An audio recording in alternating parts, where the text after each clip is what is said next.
kamatis. So dalawang sako. Haluin ko to yung dalawang sako. Tripol 14 at saka 1620. Kasi yung kamatis ko ngayon dili na po yung pag-aabono dahil sa init. Hanggang ngayon init pa rin dito sa amin, 2 linggo na yung init. Mahirap mag-abono pag init kasi yung abono di matutunaw at saka di agad, di mapakinabangan ng tanim agad pag di mabuta ng ulan, kasi yung lupa talagang tuyo ang lupa. So ngayon baka umulan ngayong linggo, mag-abono na lang ako ngayon kasi sobrang dili na yung abono dapat kasi sa kamatis. Every 15 days yung pag-apply ng abono hanggang makabunga siya. So paghaluin ko to yung dalawang abono, ibang klase abono.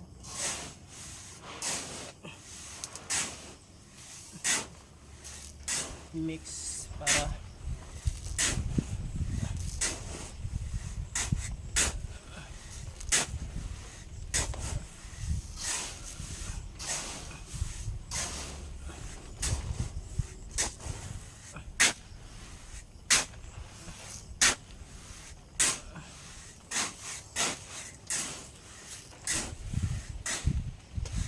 mahirap makabuno pag walang ulan.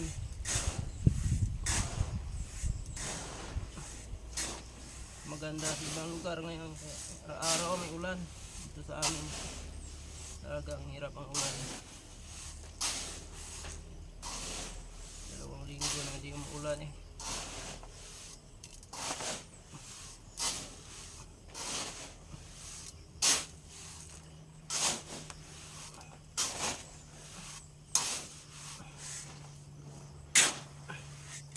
Sana umuulan na ngayong linggo para mapakinabangan ko ng tanim.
Tasan ko na yung puno para lagayan ng abono, kasi mas maganda pag ganito butasan yung puno. Maganda pag nakalibing yung abono kasi pag kumulan siya matabunan yung abono niya, yung pataba niya. Kasi pag hindi matabunan ng lupa yung pataba niya talagang mauwas out yan pagdating ng ulan. Yung iba yung pataba dadalhin yan sa tubig ulan, pero pag ganito nakalibing siya, pag umulan yan matatabunan to talaga ng lupa yung pataba. Kasi sayang pag nakawasak lang yung abono pagdating ng ulan, sayang siya kasi mauwas out yung iba i-evaporate ng araw kasi nakaladlad siya sa lupa. Maganda pag ganito nakapalibing talaga, pabasa siya. nutrients niya. Hindi mabawasan na masyado ng evaporation ng araw. Lalo na ngayon, walang ulan masyado dito ngayon sa amin. Kailangan talaga ilibing ang abono, ang tabunan ng lupa. Yung mahirap maglibing ng isa-isa, kaya ganito na lang yung ginawa ko. Ilagyan ko na lang ng butas yung bawat puno. Diyan ko nilagay yung abono.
Ito po yung sukatan ko sa pataba mga kabayan. Maliit lang. So importante ito mga kabayan sa pagsukat. Kailangan talaga yung sukatin yung pag-abono dito sa kamatis kasi para makontrol yung dami ng abono. Kasi higpit po ito mga kabayan. Isang dangkal lang po ang agwat ng puno niya. So walang ganito, walang spawn na ganito, hindi mo makontrol yung abono mga kabayan. So marami yung abono na maksaya. Kaya ito yung pangsukat ko sa abono. Maliit lang.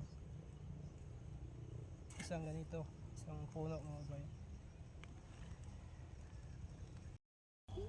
Kagaya niyan mga kabayan, yung paglagay sa abono.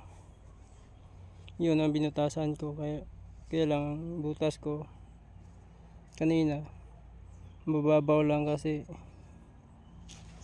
tigas ng lupa. Tagal na kasi hindi muulan. Halos isang linggo na hindi muulan, mahigit.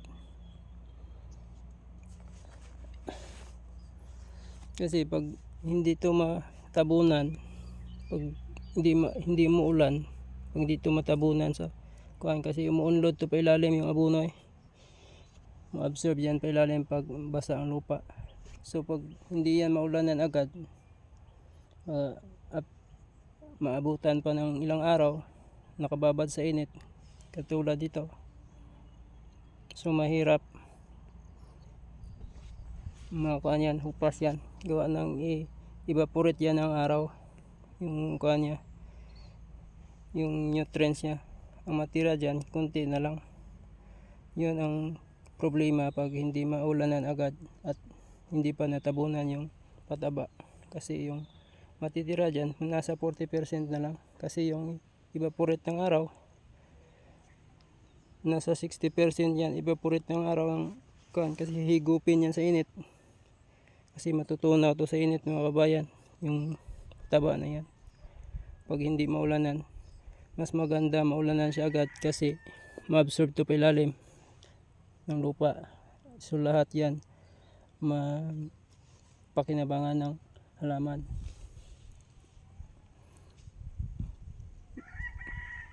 Isang puno, isang ganyan, isang cup na yan, house pond.